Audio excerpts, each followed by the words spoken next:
Hi friends, welcome to in our channel Top Universal Facts. Before starting our topic, I would like to invite you to subscribe our channel and press bell icon for latest video.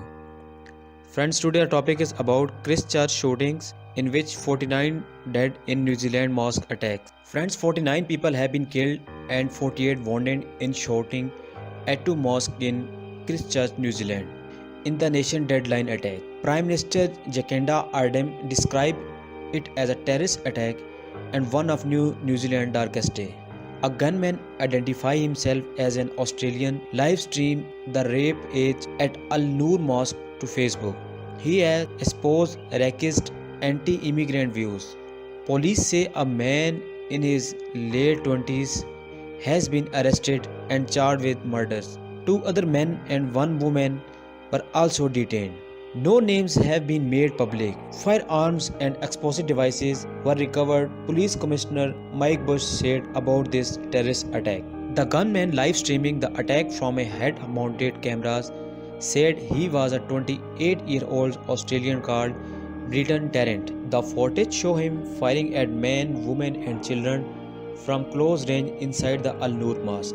Facebook said it had removed the suspect's Facebook and Instagram accounts and was working to remove any copies of the footage. The live stream of the attack lasted for 17 minutes. The suspect who was charged appeared to have published a document online outlining his intentions as well as detail about the plan of the attack. He is due in court on Saturday. Australian Prime Minister Scott Morrison described the man as an extremist right-wing terrorist. New Zealand Police Commissioner Bush confirmed that the man had not been known in advance to either New Zealand or Australian security services. Now I will be telling you about how events unfolded. The first report of an attack came from an Al Noor Mosque in central Christchurch at 11:40. On Friday, a gunman drove to the front door, entered and the fire indiscriminately for about 5 minutes. One unnamed survivor told TV New Zealand that he had seen the gunman shoot a man in the chest. The attacker reportedly targeted the men's prayer room in the mosque, then moved to the women's room. So what I did was basically just waiting and praying. God, please, let this guy run out of bullets, the witness said. He came to the side, he shoot this side, he went to another room and went to the ladies in ladies section and shoot them. I just heard one of the ladies has died. The gunman is then said to have driven about 5 kilometers, 3 miles to another mosque in the suburb of Linwood where the second shooting occurred. One of the witnesses described how one of the worshippers had managed to disarm the man, who ran to the waiting car outside. It is not clear where the arrests were made. Police also defused a number of IEDs, improvised explosive devices, attached to the wheels. Mr. Bush said a number of firearms had been recovered from the both mosques, and explosive devices were found in a car belonging to one of the suspects. Authority advises all mosques in the city shut down until further notice. No, what are the main suspects? Social media accounts in the name of the Britton Tarrant were used to post lengthy heresic documents in which the author identified the mosques that were later attacked. The man says he began planning an attack after visiting European in 2017 and being injured by events here. The document is called the Great Replacement, a phrase that originated in France and has become a rallying cry for European anti-immigrant extremists. Although New Zealand police said that he had charged a man in his late 20s with murders, they did not identify the man. Another important thing is that Bangladesh cricket team escaped from this attack. The attack happened as players from the visiting Bangladesh national cricket team were on their way to prayer at Al Noor Mosque. They were minutes from being inside, team manager Khalid Moshed told the BBC. Bangladesh was due to play New Zealand on Sunday, but the matches has been cancelled. He added that the team were all safe and sound at their hotel but would travel home in the coming days. Players were crying in the bus. They all are mentally affected, the former wicketkeeper said. The global reaction. It is clear that this can now only be described as a terrorist attack, Prime Minister Ardern told reporters. In a tweet, she said, "What has happened in the Christchurch? What has happened in Christchurch is an extraordinary act of unprecedented violence. It has no place in New Zealand. Many of those affected will be members of an immigrant communities. New Zealand is their home. They were us." US President Donald Trump offered his warmest sympathy and best wishes to New Zealand. The US stand by New Zealand for anything we can do. God bless to all. Donald Trump said in his tweet, "My warmest sympathy and best wishes goes out to the people of New Zealand after the horrible massacres in the mosque. 49 innocent people have so senselessly died, with so many more seriously injured. The US stand with New Zealand." The UK Prime Minister Theresa May offered her deepest condolences to the people of the New Zealand. On behalf of the UK, my deepest condolences to the people of the New Zealand after the horrifying terrorist attack in the Christchurch.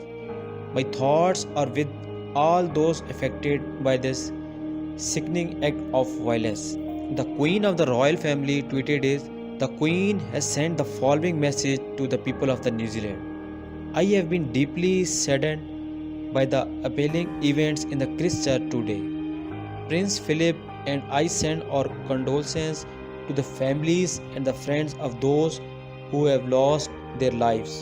I also pay tribute to the emergency services and volunteers who are providing support to those who have been injured. At this tragic time, my thoughts and prayers are with all New Zealanders." What is the reaction to the attack? A day later, the main suspect, Brenton Harrison Tarrant, 28, appeared in court in Christchurch, charged with murder. Prime Minister Jacinda Ardern said the suspect had travelled around the world with sporadic periods of time spent in New Zealand, and that he was currently living in Dunedin, south of Christchurch. "I would not describe him a long-term resident," she said. "The offender was in possession of a gun license. I am advised that this was acquired in November of 2017, Mr. Ardern said. She said New Zealand intelligence services has been stepping up investigations into far-right extremism but added, "The individual charged with murder had not come to the attention of the intelligence community nor to the police for extremism." How the attack streamed live. The man in the footage equipped himself with what appears to be head-mounted cameras to live stream the attack in the central Christchurch. The streams were broadcast online, including briefly on Facebook, showing the violence in the graphic details. A song which played in the suspect car is known as marching anthem for Serbian Nationalist Parliamentary unit known as Chantix during the 1992 to 1995 wars. In praises Bosnian Serbs leader Radon Kemze, who was convicted of genocide and war crimes. The name of the man convicted of killing Muslims and migrants and written on the suspect weaponry. One item, a dead words for the Rotherham written on it, a reference to child abuse scandal in the UK, while other wording reference historical battles. Friend Khalid Mustafa is one of the victims of the New Zealand terrorist attack that took place yesterday. Khalid Mustafa is an Syrian refugee who has come with his family, wife and 3 children to New Zealand, which they thought was a safe haven in 2018. He was with his 2 sons in the continental. It is confirmed now that Khalid Mustafa was killed in this terrorist attack. Khalid Mustafa is a Syrian refugee who has come with his families to New Zealand, which they thought was a safe haven. The group spokesperson Ali Al-Khaitali told New Zealand news media company staff that he had spoken to Mustafa's wife, who was devastated and deeply horrified. He added that she did not wish to speak with the media during this tough time.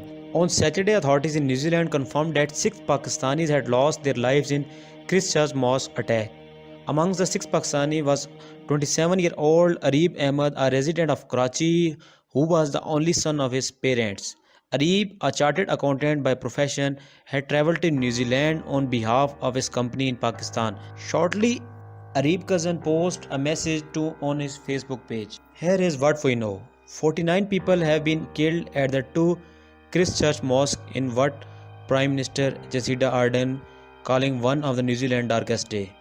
A man in his late 20s has been charged with murder and will appear in court on Saturday.